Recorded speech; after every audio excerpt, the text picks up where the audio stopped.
And so we have our next presenter, Vincent Morales, and Morel, sorry.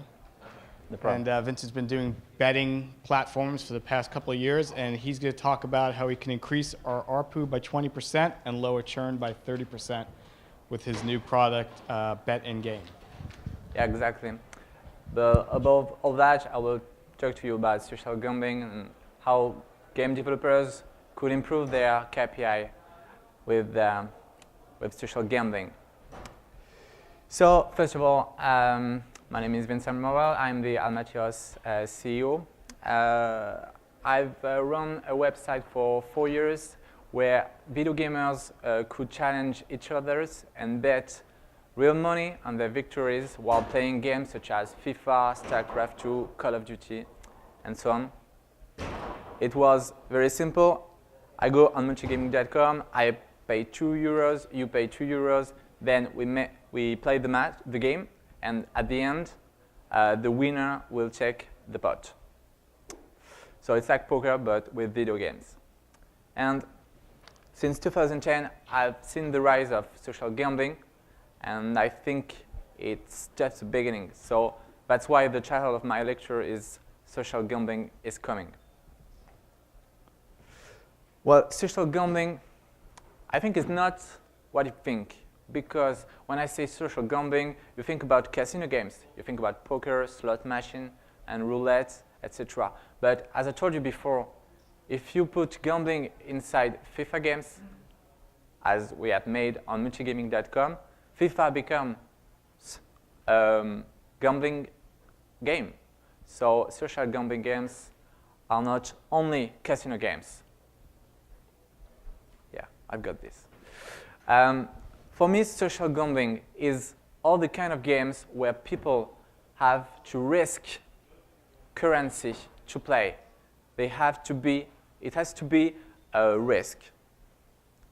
Then it has to be a reward, but we'll see that after in the lecture. And in social gambling industry, you may know that players, they can't cash out their credits. It's something that can be disturbing at first. Because why the hell would people buy gambling credits if they can't cash out? It's a big question, and I was wondering myself that question in 2010, and I didn't think that it was possible. Because, as Simon Cowell would say, it's not commercial enough. And every European publishers, game publishers I mean, were thinking the same way. We didn't see that coming, but it did. And today there are two facts that we know. Fact number one, the social gambling industry is the highest growth of all the genres of social games. Sorry for my English, I will make mistakes. And fact number two, social gambling KPIs are almost double the average for the social gaming industry. Whoop. In 2012, I've attended a conference, a real money gambling conference in London, and I see Sean Ryan explaining that in 2011, Facebook didn't understand why there were so many players on social gambling games. It was a mystery for them too. And they realized in 2012 that players, they don't need to win real money when they play games. Even if they have to buy the chips to play with, they just need to win something. It can be reward, it can be a medal, it can be a trophy. It has to be something. And that's enough, because they are just looking for entertainment. That's the key word. They want entertainment. And in Vegas, people might not be satisfied with just entertainment because they want to win some money. But everybody knows that nobody wins in Vegas. Everybody loses. So why people keep on coming to Vegas? Because they want entertainment. People are okay to lose money to play.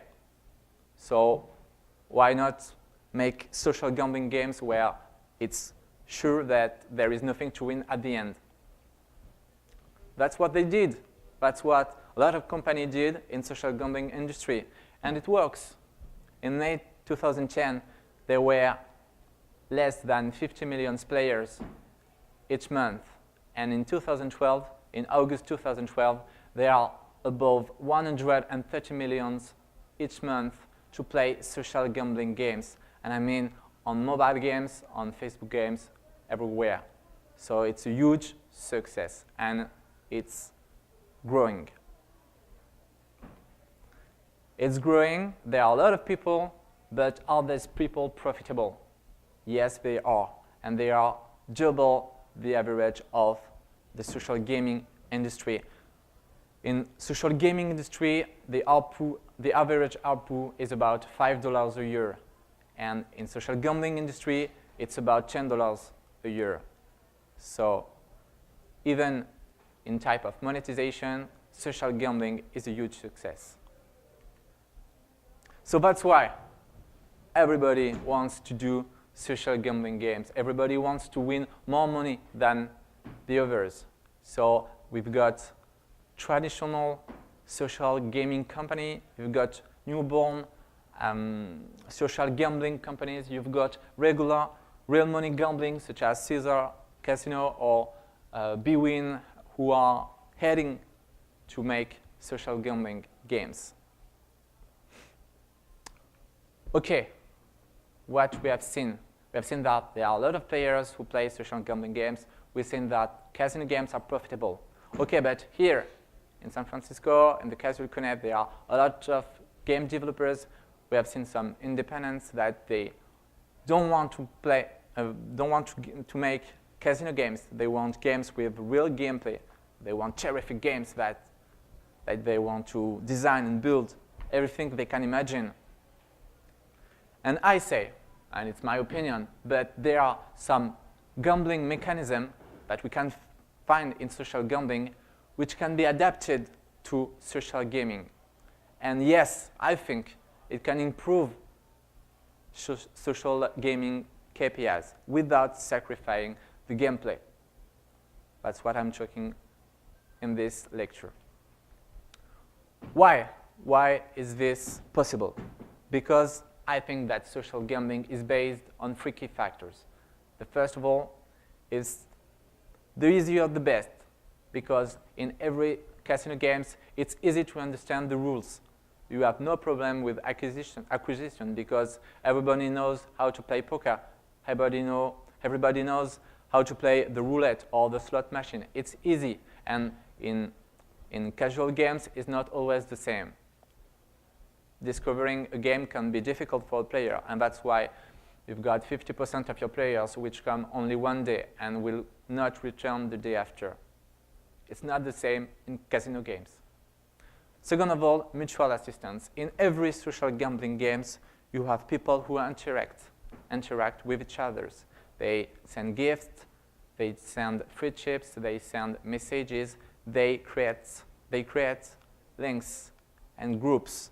Because if you create links and groups, you will return tomorrow to the game to communicate, to interact with the players that you met before. It's really important, and that's what they did. And then, and I think it's the most important thing, ego competition.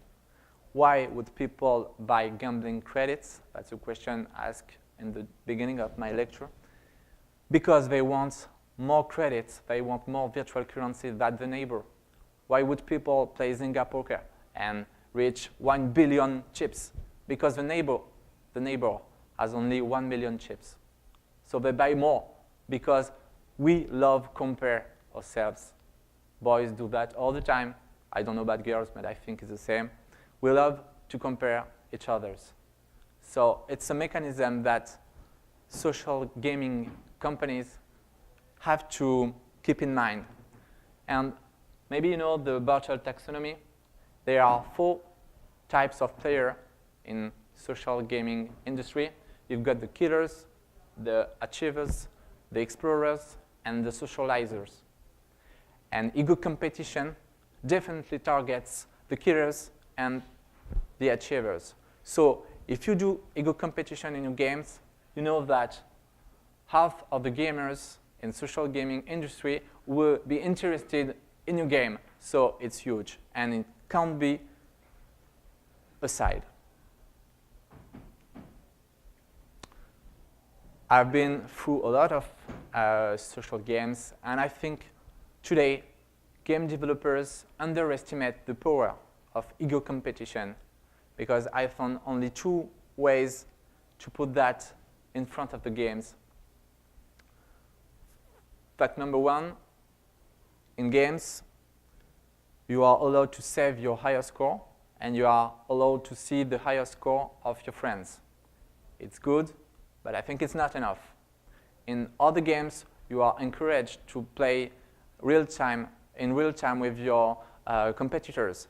It's good because it lets people interact with each other, but it's not profitable. There is no risk, there is no reward. So that's why I suggest the 3 steps here. First of all, you have to encourage players to challenge each other before the game starts, not just compare score at the end. They have to challenge before the game starts. They have to put something at risk. So for the developers, it means you have to add a gambling virtual currency, a dedicated currency that both players before the game have to risk, because risking something, it's adrenaline. When you go to Vegas, you want entertainment, but you also want adrenaline. And the point number 2 is a key point. Then, if you have not a casino games, it's not a game of chance. Maybe there are skills into your game. And if the players have to risk something, you have to make sure that players compete with someone at his skill level. If a player bet 100 chips, they don't want to lose 3 times in a row. They want to have a chance to win. So you have to figure out how it works. You have to maybe think about an algorithm or matchmaking or something, or ELO system, ranking system, everything you can imagine. But you have to suggest someone which fits your player needs. Okay, maybe you think it's cool, but you don't know how to do that in your game. And that's why I took an example with a famous game to let you know my vision of how it could be or how it should be. In Doodle Jump, you, I think, all know Doodle Jump. Instead of the battle button here, they have a multiplayer button. The multiplayer button, when I click on it, I can see my higher score. I can see the higher score of my friends. It's okay, but I suggest to replace it by a battle button. When I click on the battle button, here are my virtual currency.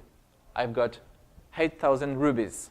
Okay, it's good, but I want more rubies. So I can bet rubies. I can play against my friend. I can challenge my friend and bet rubies. So if I want to bet 200 rubies, here's the new step where I can decide to either post a challenge to the community, or I can decide to take up a challenge of someone who played before.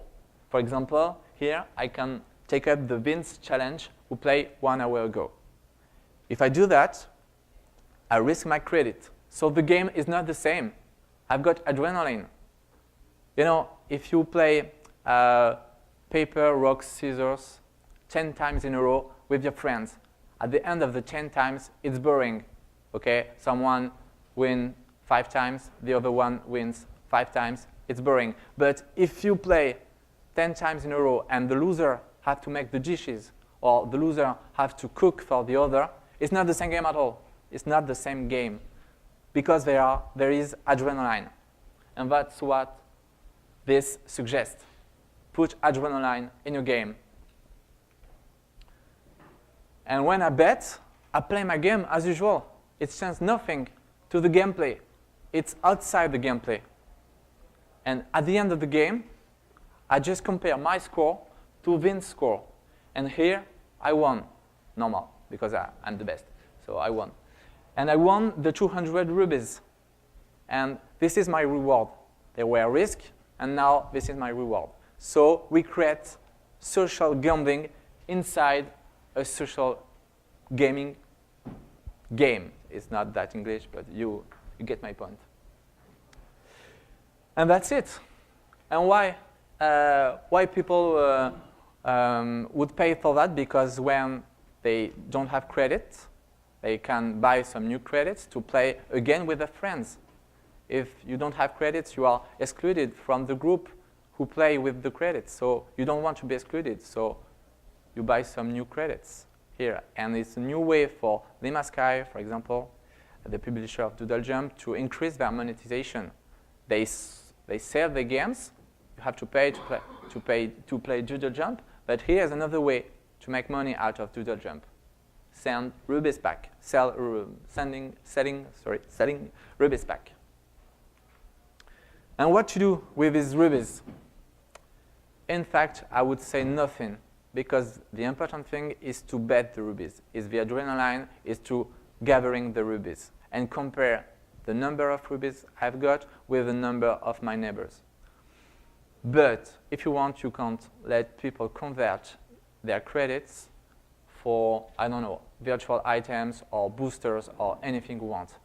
It's a little bit better, but I think it's not necessary to improve the KPIs. This is my final slide, and here is the Wikipedia page of Limasky. They have only one criticism on their Wikipedia page, which is quite good. The only criticism is about higher score. Players complained because cheaters with jailbroken device have succeeded in modifying the higher score. And we show here that that's what matters, the higher score. They want to compare. They want to have adrenaline. So that's what it said in this Wikipedia page. The players would love to bet and gamble and have adrenaline, more adrenaline in their games. So I think that's what Limasky should have done to improve their KPIs. And I think this example can be adapted to your games and help you to improve your KPIs. Thank you very much for your attention. Open it up for us a few questions. We have time for maybe one question. Do you think that there might be, outside of male markets where guys like to compete with ego, do you have any speculation about how females might like to compete in this type of environment? Maybe a little bit outside the box or maybe predictability-wise? We don't have figures, but if you come back to the Bartle taxonomy, yeah, here. It has been shown that killers and achievers are mostly men players, and women are more explorers and socializers. So the ego competition thing is more about men. But I think in social gambling industry, you've got like 60% female and 40% male. So maybe if you have enough chance inside your game and a small percentage of skill and a big percentage of chance, female would be more interested in competition with their friends. Because in social gambling, as I said, it's also about comparing the number of credits. So to answer your question, I think that you have to balance your game to have a little bit chance and a little bit of skill to really target all the players that you have. Merci.